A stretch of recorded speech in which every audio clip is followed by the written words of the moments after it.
আসসালামু আলাইকুম। কেমন আছেন সবাই? প্রত্যেক দিনের মতো রান্নাবান্না করার জন্য সবজি কাটা শুরু করে দিলাম। এখন যেহেতু রমজান মাস আর আমার আম্মু একটু অসুস্থ, সে কারণে আম্মুকে একদমই চুলার পার আসতে দেই না। আম্মুর কষ্ট হবে এটা ভাবলে আমার অনেক খারাপ লাগে। আমার কষ্ট হোক তাতে আমার সমস্যা নাই। কারণ আমি নিজেকে ম্যানেজ করে নিতে পারবো। আমার মা, বাবা, আমার ভাই-বোন পুরো ফ্যামিলি আমার কাছে অনেক অমূল্য সম্পদ। যাই হোক সবকিছু রেডি করে চুলায় রান্না বসিয়ে দিলাম। আর এখন যেহেতু সবজির সিজন, এই সিজনে টমেটো খেতে খুবই ভালো লাগে আমার। আমার সবচাইতে পছন্দের সবজি হচ্ছে টমেটো।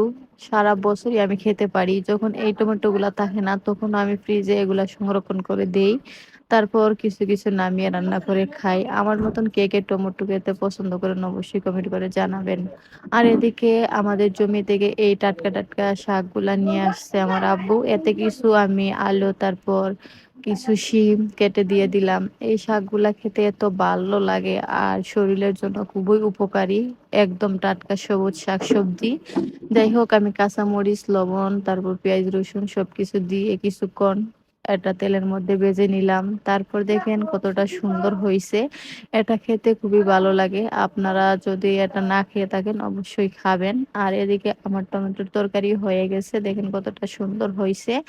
তারপর আমি এখানে কিছু পোলাও রান্না করে নিলাম। আর টমেটো না ফুলকপি এগুলা দিয়ে আমার ভাই কি একটা বানাচ্ছে ফুলকপির পাকুড়া।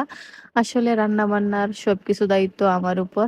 আর ইফতার বানানোর দায়িত্ব আমার ভাইয়ের উপর। এই যে দেখেন আমার ভাই শসা কেটে নিল, তারপর ফুলকপির পাকুড়া, তারপর সবকিছু নিয়ে আমরা ইফতার শুরু করে দিলাম।